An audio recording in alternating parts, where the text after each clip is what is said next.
నమస్కారం. మనందరికీ విద్యాభ్యాసం, సహకారం గురించి ఎన్నో విషయాలు తెలుసు. కానీ ఈరోజు మనం నేర్చుకునే విధానాన్నే మార్చేసే ఒక అద్భుతమైన, అతి ప్రాచీనమైన శాంతి మంత్రాన్ని డీకోడ్ చేద్దాం.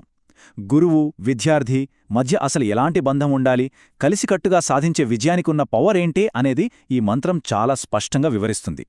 ఎలాంటి ఆలస్యం లేకుండా సూటిగా విషయంలోకి వెళ్ళిపోదాం.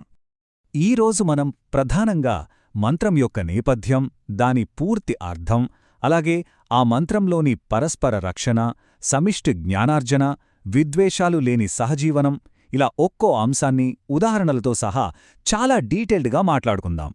సరే, ముందుగా మంత్రం నేపథ్యం అంటే విద్యాభ్యాసానికి ముందు గురు శిష్యుల బంధాన్ని ఎలా ఆవాహన చేస్తారో చూద్దాం. ఆ ప్రాచీన ప్రార్థన ఒకసారి గమనిస్తే ఓం సహనావవతు సహనో భునక్తు సహ వీర్యం కరవావహై తేజస్వినావధీతమస్తు మా విద్విషావహై ఓం శాంతిః శాంతిః శాంతిః. వినడానికి చాలా ప్రశాంతంగా ఉంది కదూ. ఇది కేవలం ఒక శ్లోకం కాదు.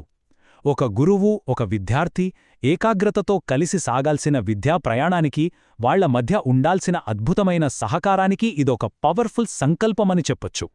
మరిప్పుడు ఈ శాంతి మంత్రం యొక్క పూర్తి అర్థాన్ని, అంటే ఒక హోలిస్టిక్ పర్స్పెక్టివ్ని ఒకసారి చూద్దాము. ఒక్క మాటలో దీని మూలార్థం చెప్పాలంటే, మేమిరూరం అంటే గురు శిష్యులం కలిసి ఒకరినొకరు రక్షించుకుందాం, కలిసి భుజిద్దాం, జ్ఞానాన్ని, ఐశ్వర్యాన్ని సమిష్టిగా ఆర్జిద్దాం. సహాధ్యాయులతో కలిసి మనం చెయ్యి చెయ్యి కలిపి పాండిత్యాన్ని, శక్తిని పెంచుకుందాం.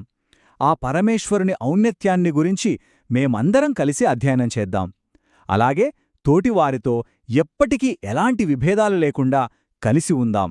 చూశారుగా, ఇది పరస్పర రక్షణ, ఉమ్మడి వృద్ధి, అసలు శత్రుత్వమే లేని ఒక పాజిటివ్ వాతావరణం కోసం చేసే ఎంత అందమైన ప్రతిజ్ఞో కదా. ఇక దీన్ని ఒక్కో భాగం విడదీసి చూద్దాం. ముందుగా మ్యూచువల్ ప్రొటెక్షన్ అండ్ నరిష్మెంట్ అంటే పరస్పర రక్షణ మరియు పోషణ గురించి మాట్లాడుకుందాం. ఇందులో మొదటి పదం సహనాభవతు అనేది చాలా ఆసక్తికరమైనది. దీని అర్థం గురు శిష్యులము కలిసి ఒకరినొకరు రక్షించుకుందాం అని. మనం సాధారణంగా ఏమనుకుంటాం? నేర్చుకోవడమంటే టీచర్ చెబుతారు, స్టూడెంట్ వింటారు, ఇదొక వన్ వే ప్రాసెస్ అనుకుంటాం. కాని ఇక్కడ చూడండి, నేర్చుకోవడం అనేది కేవలం ఒకరి నుంచే జరిగే ప్రక్రియ కాదని ఇది స్పష్టం చేస్తోంది. గురువు మరియు విద్యార్థి ఇద్దరూ ఒకరి మేధో ప్రయాణాన్ని మరొకరు యాక్టివ్గా రక్షించుకోవాలి. అప్పుడే ఇద్దరూ కలిసెదుగుతారు. ఆ తర్వాత వచ్చే పదం సహనౌ భునక్తు అంటే మనం కలిసిగట్టుగా భుజించెదము, జ్ఞానమును, ఐశ్వర్యమును అర్జించెదముగాక. నిజమైన సంపదైన, జ్ఞానమైనా సమిష్టిగా సేకరించి అందరూ కలిసి పంచుకుని ఆస్వాదించినప్పుడే దానికి సార్థకత అని మంత్రం చాలా బలంగా చెబుతోంది. ఎంత గొప్ప ఆలోచన కదా ఇది. దీన్ని మన ఇప్పటి ఆధునిక జీవితానికి అప్లై చేసి చూద్దాం. ఒక మోడర్న్ క్లాస్ రూమ్ ఊహించుకోండి. నోట్సు, ఎడ్యుకేషనల్ వనరులు ఒకరితో ఒకరు పంచుకోవడం, తోటి వాళ్లకి ఎమోషనల్ సపోర్ట్ ఇవ్వడం లాంటివి చేస్తే కేవలం ఒక్కరే కాకుండా మొత్తం క్లాస్ అంతా సక్సెస్ అవుతోంది కదా. కలిసి నేర్చుకోవడం వల్ల వచ్చే ఈ సమిష్టి విజయం చాలా స్ట్రాంగ్గా ఉంటుంది. జ్ఞానమనేవి ఎవరికి వాళ్లు దాచుకునేది కాదు, అందరి ఎదుగుదలకు ఉపయోగపడేలా పంచుకునేది. నెక్స్ట్ సెక్షన్ టీంవర్క్ ద్వారా నాలెడ్జ్ సంపాదించడం. అసలు మన శక్తులన్నీ కలిపితే ఎంత రిజల్ట్ వస్తుందో ఇక్కడ చూద్దాం. మంత్రంలో ఈ లైన్ గమనించండి, సహా వీర్యం కరవావహై.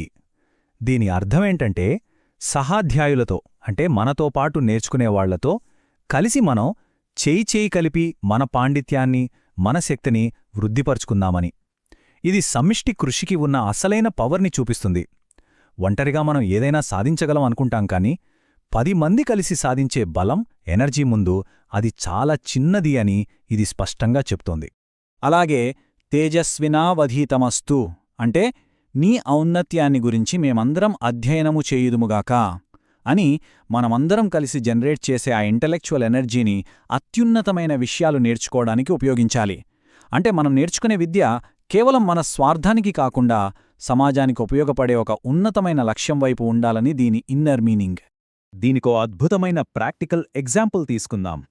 ఒక చాలా కష్టమైన సైంటిఫిక్ ప్రాబ్లం సాల్వ్ చేయడానికి రకరకాల స్కిల్స్ ఉన్న కొందరు సైంటిస్టులు ఒక టీమ్గా ఏర్పడి పరిశోధన చేస్తున్నారనుకోండి. ఒక్కరేరా ప్రాబ్లం సాల్వ్ చేయడం కన్నా అందరి బ్రెయిన్స్ కలిసిన ఒక కలెక్టివ్ ఇంటెలెక్ట్ ఒక అద్భుతమైన ఆవిష్కరణను ఇస్తుంది కదా.